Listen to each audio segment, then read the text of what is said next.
Hello, I am Michael Collins, and this is Media Focus. In today's video, we are going to be looking at the concept, the idea, the philosophy, if you will, of postmodernism. Just a quick word of warning, this is possibly the most difficult theory that we will come across in A-level media studies. And it's pretty much only tied with Judith Butler's notion of gender performativity in terms of complexity. If anything, the idea of postmodernism is even trickier. And the reason for this is that this is a theory. This is a concept which challenges the very world in which we live in. It questions what is reality, and it asks us to think about whether or not the world that we live in is actually real. So we're going to be having a lot of fun in today's session. In order to understand this concept, we need to look at a number of different examples of what postmodernism is. So let's jump straight into things. What is this? What are we looking at right away? So if you are the target audience for this video, and if you are a teenage A-level media studies student, you'll probably instantly recognize that this is a screenshot from Kylie Jenner's Instagram feed. This is from a few years ago, but at the same time, we can recognize the codes and conventions of Instagram. We can see that this is Kylie Jenner. Let's have a quick think, though. What actually are we seeing here? So we see Kylie Jenner in a number of different outfits. We see her in a number of different locations. We see her nails submerged in some water. We see a definite stylistic interpretation of her life, big emphasis on the color pink here. And we see a massive emphasis on her face, on her makeup, on her body. The question we've got to ask ourselves is this Kylie Jenner? Well, of course, the answer to this is yeah, of course. These are images of Kylie Jenner. What on earth are you talking about? Let's think about this a little bit more, though. Like, what is actually being presented here? Who is actually representing Kylie Jenner? This is a representation. This is a reconstruction. This is not real life as we know it, as we see it, as we smell it, as we taste it, as we see it. Okay, what we are seeing here instead is a mediated version of reality, a reconstruction of reality. What Kylie Jenner, or rather what Kylie Jenner's marketing team have done, is they have taken various images and they've placed her in, well, quite frankly, a very favorable light, taking specific aspects of her life and presenting it in a way where her life seems absolutely perfect. And we also see many references and many links to her own endeavors. For example, we see she has a line of makeup there in the top left. So we see this conflagration between her, Kylie Jenner, as a person, and her, Kylie Jenner, as a brand as well. In short, it's very, very difficult to actually work out what is reality and what isn't. So I'm just going to come away straight away and say this. This is not reality. This is a reconstruction of reality. But this is a reconstruction of reality which is much, much better and much, much more interesting than the thing it's representing. Kylie Jenner is a person. She has to sleep for 8 hours a day. She has to eat. She probably has spots underneath the makeup. She must use the toilet. And other completely boring and uninteresting things that in general we kind of shoo away in our everyday life. I want you to think, if you do have an Instagram account or a Twitter account, or you probably have some kind of social media account, you probably have posted a picture of yourself at some point. Why? Why did you do that? When you posted a picture of yourself, how did you hold the camera? Were you wearing makeup? Did you move your face into a more flattering position? Did you take 2, 10, 30 pictures of yourself and then pick out the best one? Well, what you were doing in that situation was that you were constructing an ideal version of yourself, something which doesn't actually exist in reality.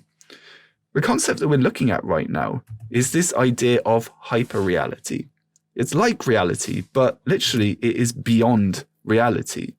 And hyperreality can be read as a version of reality, or rather not even a version of reality. Hyperreality is where the representation is more real than the thing that it's representing. We go back to Kylie Jenner. Well, we are never, ever, ever going to meet her or talk to her or anything like that.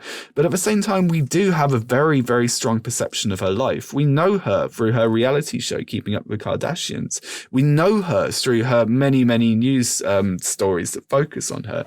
And of course, we know her through her social media accounts as well. However, this is not her. This is what is known as a hyper-real representation. This is something which we construct around us every single last day of our lives. Let's consider for a second, what do we do when we get up in the morning? Well, hopefully you get dressed. And every time we get dressed, we are putting on clothes and we are making decisions. We are making decisions about how we are to be perceived in everyday life. But what is that? What are we? Like, I myself, am I Michael Collins, the media studies teacher? Am I Michael Collins, the guy who is at home currently recording this video? Am I Michael Collins, the guy who owns a lovely cat? Like, what is actually going on here? Who are we? What on earth is going on? The theorist that we're thinking about today is Jean Beaujola, the very, very famous French philosopher who considers this idea of hyperreality. And this is a quote from his, I think it came out in the early 1980s, his book, Simulation and Simulacrum. It is no longer a question of imitation, nor duplication, nor even parody. It is a question of substituting the signs of the real for the real. Now, when Jean Beaujola was writing in the 80s and 90s and also early 2000s as well, already Jean Beaujola was living in what we might refer to as a media-saturated age. And he started to notice that actually the level of media saturation, by which I mean the level to which we encounter media, but we encounter adverts and news broadcasts and radio shows and TV shows and latterly the internet, which is, of course, is a massive, massive technological breakthrough, is completely breaking down the boundaries between what is reality and what is not reality, as in what is hyper-real. But for Jean Beaujola, like, this actually isn't so much the issue, the idea that there are two separate realities. For Jean Beaujola, the issue is that the hyperreal, the representation, the Instagram feeds are actually replacing what was previously considered to be real. So we have this idea of the signs of the real, i.e. the representation, has been substituted for the real. I.e. the representation is now the new real, and the real itself no longer exists. And this is a really, really, really scary prospect when we think about it in any depth, which is why I want you to think about it loads and loads. So, before we go into this, we need to take a quick trip back to the very basics of media studies, and we need to look at this guy, another French philosopher, Roland Barthes. His notion of semiotics considers language and how we use language every day in order to interpret and to make sense of the world around us. So we have this concept of signs and signifiers, the signifiers and the signified. And essentially, anything we see or hear or read or whatever can have meaning. And we can split this into the thing which has meaning, and we can also split this into the meaning which is created. And you probably did this in your very, very first lesson of A-level media studies. The example that I and basically every other media teacher in the entire world likes to come out with is this idea of a tree. So the tree is, in this case, the signifier and the signified. And together, this combines to create this meaning, this idea of a tree. But let's just kind of look at this tree for a second. This isn't a tree. This is a blurry picture of a tree. Yet, right now, I'm recording this in winter. If I look outside into my garden, I can see a tree. It looks absolutely nothing like this tree. It doesn't really look like a tree. This tree looks way better. This tree has wavy lines. This tree is actually green. This tree kind of looks like a child's drawing of a cloud with a couple of legs down at the bottom. This is what a tree is supposed to look like, but this tree looks absolutely nothing like what a tree actually looks like. This is a classic example of substituting the signs of the real for the real. When it comes to films, TV shows and other forms of media, what we are actually seeing is an endless procession of representations. Nothing of which we actually see around us is actually real. We are just seeing representations of the real. And the scary thing is that these things are way, way better and mean much, much more to us than the things that they're actually representing. So let's just think about this for a second before we get too freaked out. If the signs of the real hold more power and seem more real, then what is reality? The answer from a postmodern perspective is we absolutely do not know. And we are in a completely terrifying position because of this, because reality has ceased to exist. What instead we have are a series of representations which mean way, way more than the thing that they're representing, i.e. the hyperreal has replaced the real. So I live in Cambridge, I teach in Cambridge, and my students live in and around Cambridge. So we have a pretty good idea about what it's like to live in Cambridge. If we do a Google image search for Cambridge, we get pretty predictable results. We can see a range of different colleges. King's College features almost exclusively in these images here. Why? Because it's beautiful, because it's picturesque, because it's lovely, because it will get people to click on these images. But also, the most important thing here is that this is what people think of when they think of Cambridge. This is what Cambridge is to the majority of people around the world. This beautiful, world-famous city, which is visited by tourists from around the world. However, as people who live in Cambridge know, that the representation and the reality are two very, very different things. Here are some images that I took during the summer, which perhaps better represent Cambridge. So this is an image in North Cambridge. This is Cambridge. This is Cambridge as well. This is Cambridge, right in the centre of Cambridge. This is Cambridge's famous market. Here is Arbury, which is a place in Cambridge that basically you will never ever see in any fictional representation of Cambridge, despite the fact that in terms of area is actually larger than Cambridge city centre. Here's Cambridge city centre. This is right next to the round church, this beautiful picturesque church. We can see there's a guy on a bike there. Cool, wonderful, very, very Cambridge. But also we can see absolutely tons of boarded up windows and construction. This is the Cambridge I know. This rough, slightly run down, ramshackle Cambridge, which is consistently placed next to absolutely beautiful buildings. One thing tourists like to do in Cambridge is they love to take pictures. They love to point their camera phones at various colleges, and they love to take selfies in front of various locations. But when they do this, they are acting out a process of mediation. And in doing so, they are constructing a hyperreal representation. This guy has missed out all the slightly grotty, slightly dirty, slightly run down parts of Cambridge, and instead is constructing a version of Cambridge which better fits into the representation of Cambridge, this hyperreal representation.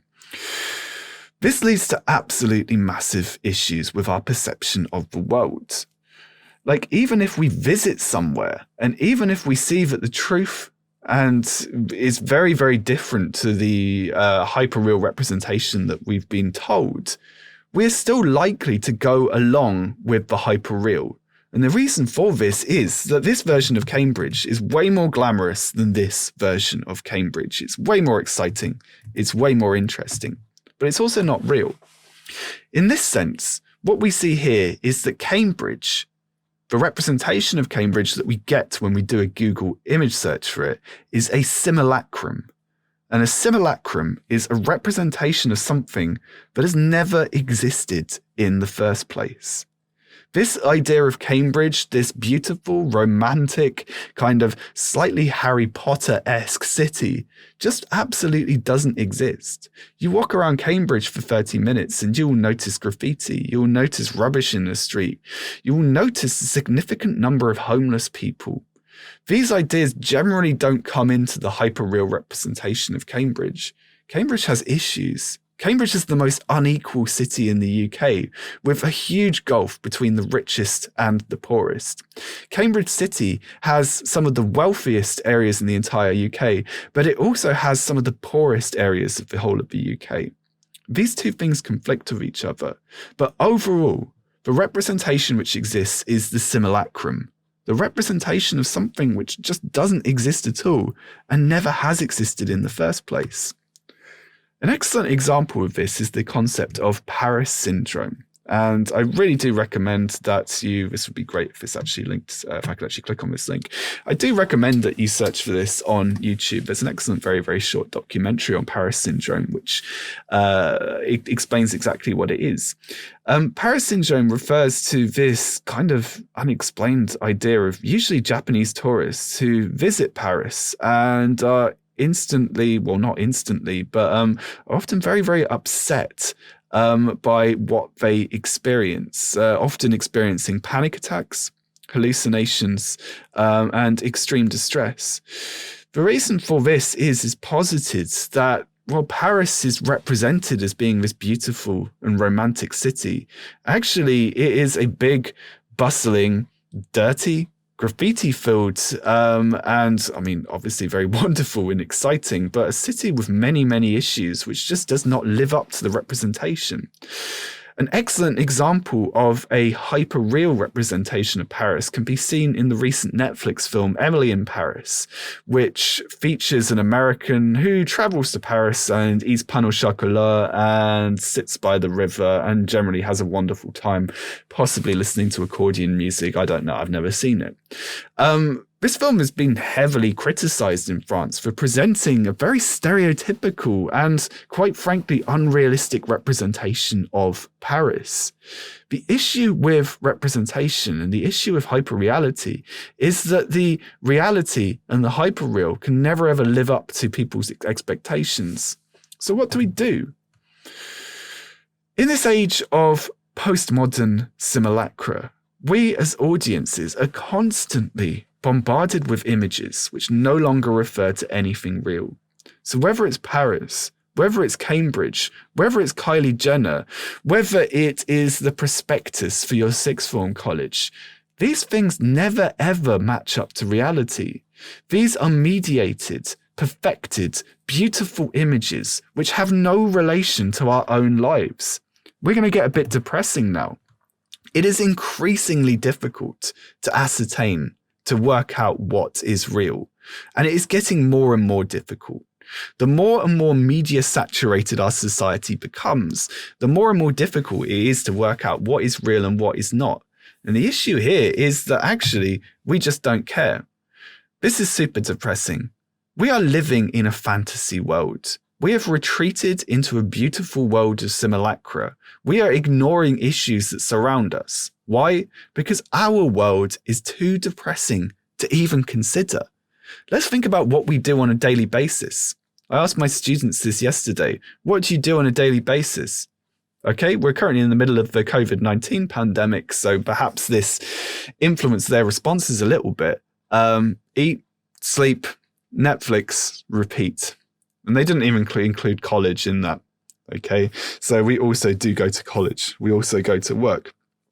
These are not the super amazing, exciting adventures that we see in Netflix specials. These are not the amazing and beautiful and wealthy extravagances that we see in Kylie Jenner's Instagram feeds. This is something very different. So what do we do instead? We construct a hyper-real world around us using social media by retreating into media products because, quite frankly, the real world is awful. And we've finally come to this conclusion. The fake is more real than the thing it is replacing. When we see real life, when I showed you these images of Cambridge, they're probably already fading into your subconsciousness, even if you live there. Because actually, Cambridge is King's College. Cambridge is the Green. Cambridge is a bit Harry Potter. Cambridge is the university. Because that is way, way better than the real Cambridge. That is way, way better. The fake is more real than the thing it is replacing. So, what we have here, and I'm going to wait for it here because this is a big mic drop moment. In postmodern culture, the boundaries between the real world and the world of media have totally collapsed. It is no longer possible to distinguish between reality and simulation.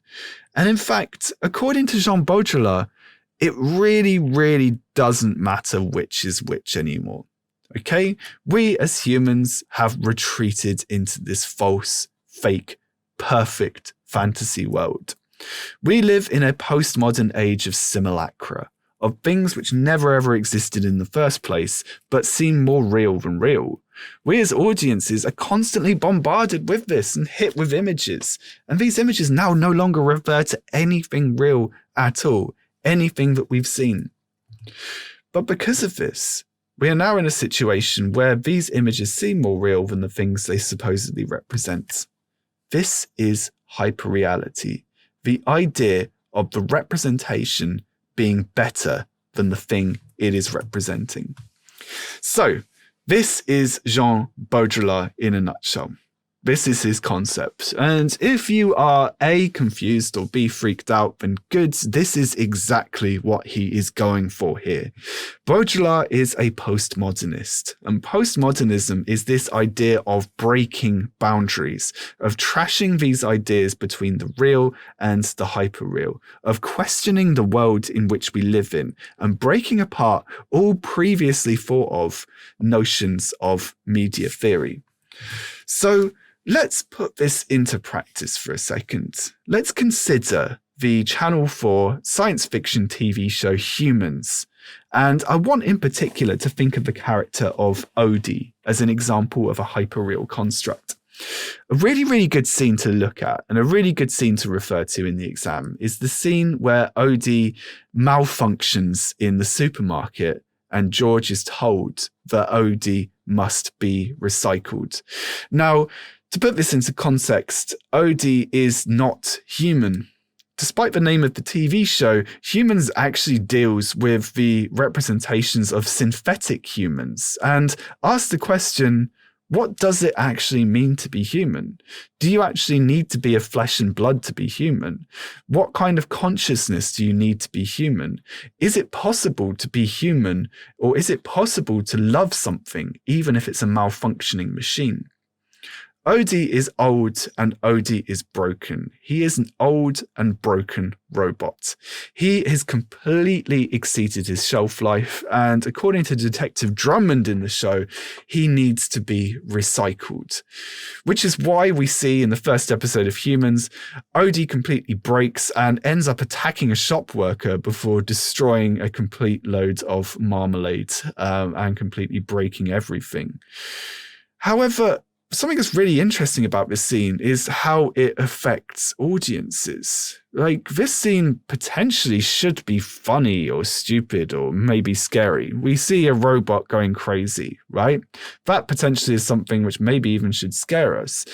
But that is not the preferred reading of this scene. The preferred reading of this scene is that essentially Odie is cute and we are supposed to love him. Odie is a broken character. Odie has no conception of the world but other than what he is programmed on. But Odie can remember certain things from his past. His memory is failing. His various processors and computer chips are breaking down. But Odie does have some memories of the past. George, Odie's owner, and although Odie's supposed to care for George is basically Odie's carer at this stage, loves Odie. He doesn't love Odie romantically or sexually. For example, if we look at the relationship between Joe and Anita, that is a much more of a sexual relationship. George's relationship with Odie is much, much closer to that between a father and a son. And George frequently refers to Odie as a son. Now, why is it that George refers to this broken bit of technology as a son? Why is it that George loves Odie, even though he's totally broken and, quite frankly, a total liability, causing issues and breaking things wherever he goes? Well, the answer to this is that Odie is better than humans. Let us think about this for a second. What makes something so broken better than reality? Well, Odie's flaws, and they are big flaws, make him far, far more interesting as a personality. When Odie breaks things in the shop, it's really, really sweet. When Odie malfunctions at home and can barely remember something, this is something which may cause intense feelings of emotions in the audience. And you only need to go on Twitter, you only need to do a search for Odie. You'll see many, many audience members talking about crying when Odie's tragic story is revealed in this. Odie is better than human because he has actual flaws, he has actual issues, and he must be looked after. In many ways, Odie is very, very similar to a cat. We can't sit down and have a conversation with our cats, but we love them all the same. And we love them because they're flawed, because they scratch us, because they demand food, because they demand attention at all hours of the day. This is one of the reasons why we love them. And this is because essentially that they function as a hyper-real representation. Cats are not humans. Odie is not a human, although arguably we could really question this idea about what is a human and what isn't, and this is the whole point of this show. But Odie is something more than human.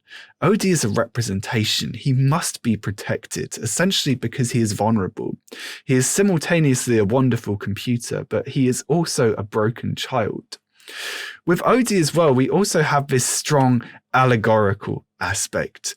Odie's breakdown is very, very similar to health problems, for example, Alzheimer's disease. As he gradually forgets everything around him, he might remind certain audiences of their own encounters with friends and relatives with degenerative disorders such as Alzheimer's. And in this case, it might actually remind them of this, even though obviously this is a science fiction program, and this science fiction program has no real basis in reality. It can still mean more to us than anything else. One of the most postmodern aspects of all is finding a fictitious character more appealing and more interesting than something which is real. Let's think for a second about how many times we've watched a film or a TV show and fallen in love with a fictitious character. Think about what happens when you're watching a film and your favorite character is hurt or even is killed. We can feel intensely emotional about this. Why? Why the hell do we care about something like this? Why do we care about Odie breaking down? The reason is that Odie is better than real. He is hyperreal. And the reason why he is hyperreal is because he is broken and he is flawed. Odie is like us. He is someone who is desperately trying to make his way in the world. So, let's think about postmodernism now in a more general way. And as I've mentioned before, this has the potential to be the trickiest theory in the whole of media studies. So what I'm going to do right now is I'm totally going to break this down into a series of separate points. One thing that's really, really worth pointing out is that postmodernism as a concept is literally impossible to define. The whole point about postmodernism is that this concept breaks all ideas. Postmodernism is literally saying the world is not real and everything is a fake. So literally, this theory is impossible to define. In fact, postmodernism as a theory hates media theory. It breaks apart all other theories and says that they are completely useless. So please, please, please, as I do go through this, take everything I say with a massive pinch of salt. So there are several aspects that can make a text or media product postmodern, but basically a postmodern text can be categorized in the following ways, the following potential rules and conventions. So this is going to help us to understand if a media product is postmodern or not. So first of all, postmodern media products will often criticize meta-narratives. What is a meta-narrative? Well, essentially, it is a way of viewing the world. Religion is a meta-narrative because it gives us a set of rules to live by. For example, thou shalt not steal, thou shalt not kill, thou shalt love thy neighbor. Okay, so these are various rules that people who follow Judeo-Christian ideologies will follow. Other meta-narratives include the meta-narrative of marriage, which essentially says that you might have, girlfriends and boyfriends, but eventually you'll settle down with someone, and that's what you should do. And if you get old enough, people might ask, why haven't you got married yet? So that is a meta-narrative. That is a way of living your life. Another meta-narrative is the idea of science, and it is the idea that everything in this world can be explained by facts and figures. This is a still from the Lady Gaga video to Judas, where essentially she is trashing the meta-narrative of religion. Lady Gaga is dressed up like Mary Magdalene. She is here posing with a biker who is dressed up as Jesus, and all the other bikers in this video are dressed up like the disciples. This is a deliberately confrontational and offensive video, which is designed to essentially upset people who are religious.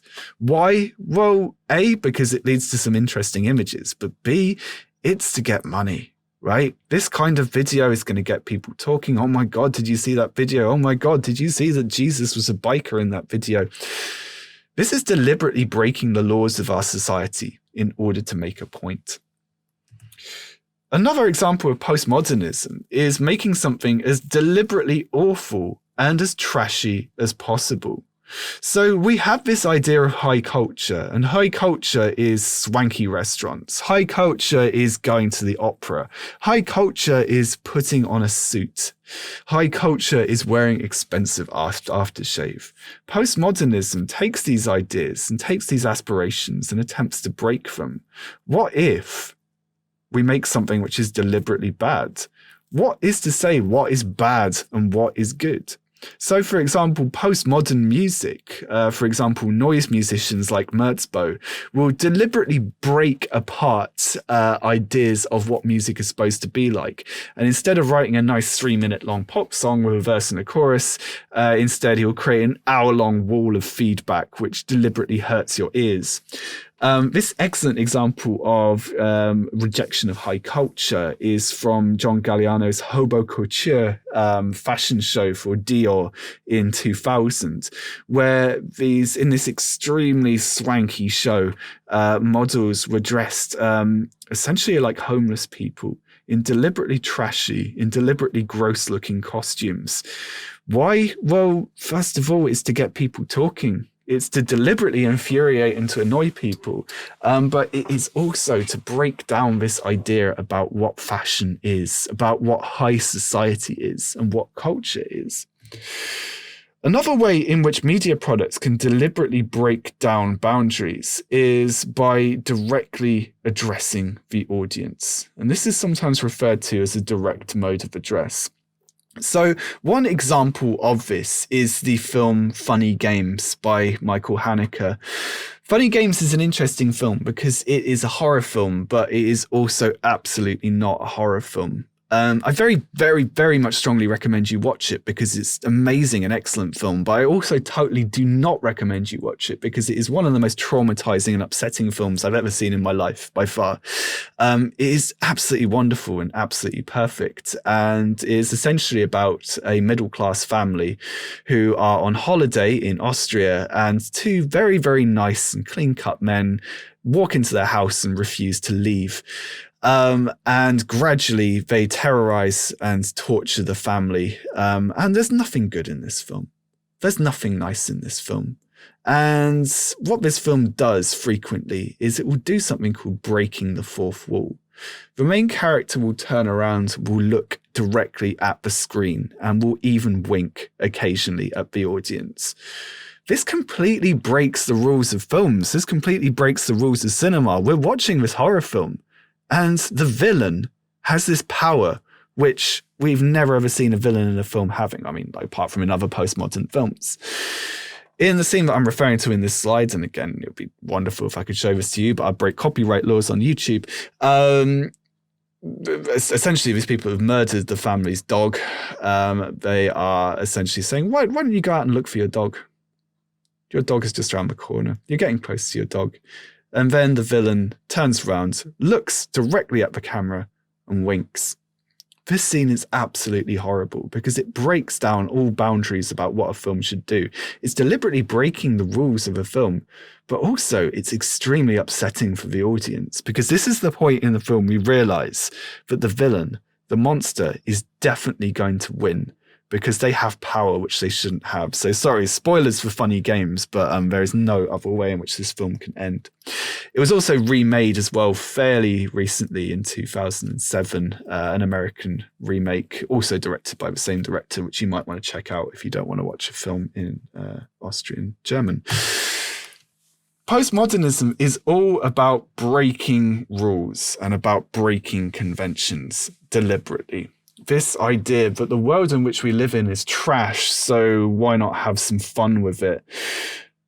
This includes breaking the fourth wall, for example, having characters looking directly at the camera as we've just seen, but also this can be involved in the narrative and in the characters as well.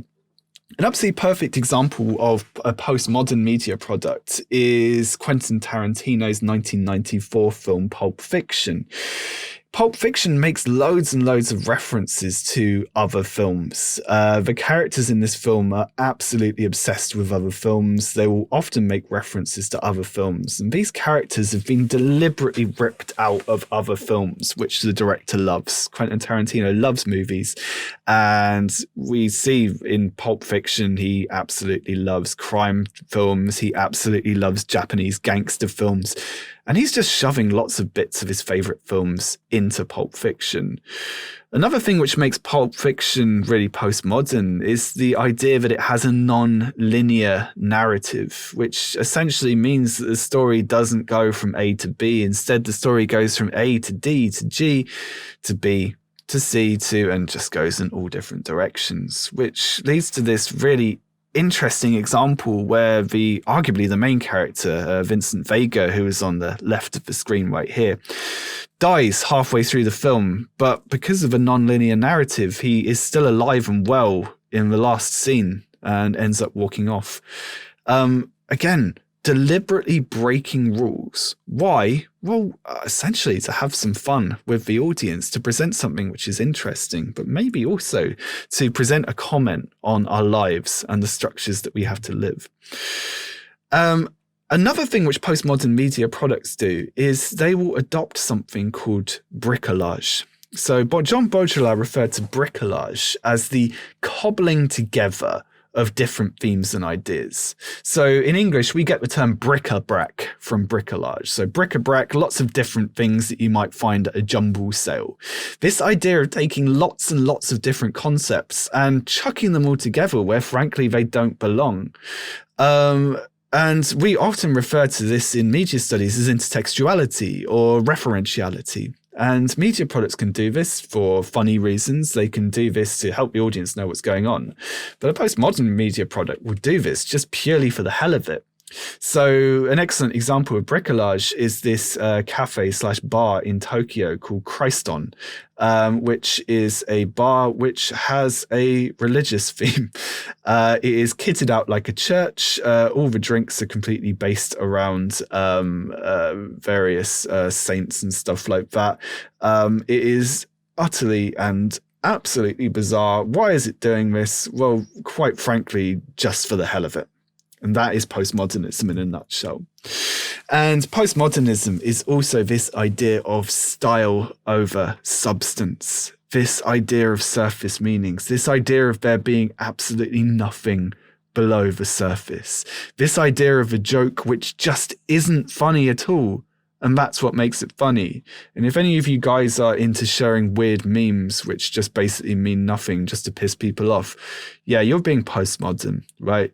You're doing something which, quite frankly, was established in the late 1970s and early 1980s by Jean Beaujola. So an excellent example of style over substance would be the Twitter personality drill. who essentially posts like some absolutely deranged child / insane, often extremely confusingly right-wing or bizarrely left-wing personality with tweets which make absolutely no sense whatsoever, which potentially makes them funny, although to vast majority of people in the world, this would mean absolutely nothing at all and probably would extremely annoy people. So I think at this stage, what we really need to do is we need to explore this concept of postmodernism. So here's a task that I would like you to do. If you are studying humans for the final exam, and if you're one of my students, you will be studying humans for the final exam, this is a task which will really, really help you to apply these concepts of postmodernism to humans. Okay? So what we have here on the board are a number of different traits which are postmodern. So we have this idea going from right to left, because why not, breaking the fourth wall. Okay, when the character looks directly at the screen, when they point out it's a TV show, that's breaking the fourth wall. Humans doesn't explicitly do this, but we might be able to think of a few non-explicit ways of it doing this. One thing that postmodern media products love is this idea of identity and characters who do not know who they are. And this is quite frankly because postmodern theory argues that we do not know who we are. Right? We have no idea who we are. So themes of identity and the loss of self, like who are we? Now humans deals with this loads. So I would like you to find a screen cap from humans which deals with this. Another thing is this idea of rejection of high culture. Okay, can we think of anything particularly trashy, particularly dubious, which happens in humans? There's one scene in particular I'm thinking of. Intertextuality. This is going to be easy if you've ever seen another cyborg film. For example, Blade Runner, Westworld, Ghost in the Shell, something along those lines. If you haven't, then of course this is going to be really hard. Do remember that intertextuality only really works only if you've seen other media products. But if you can pick out some examples of intertextuality, that would be absolutely wonderful. Basically anything which makes reference to something else. Criticism of meta-narratives, right? Does humans ever criticize science? Spoilers, yes, it does. Does humans ever criticize religion? Does humans ever criticize sex and marriage? Well, yeah, it absolutely, totally does, right? Can we pick out some examples of that? Is humans ever more stylish than it has substance? Sorry, I can't speak. Yeah, it totally does. There are elements of humans which essentially just look cool. I'm going to basically give this one away. The scene at the end of the first episode where Anita walks off with Sophie, the child, in her sleep. This is never ever brought up again ever in the entire series. Why is it chucked in? Because it looks cool, right? Style over substance.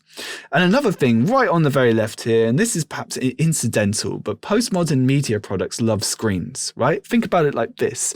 We are bombarded by media images every day. Screens, phones, computers, whatever, okay? There are loads of them in humans. Can we pick out a scene with a character looking at their phone?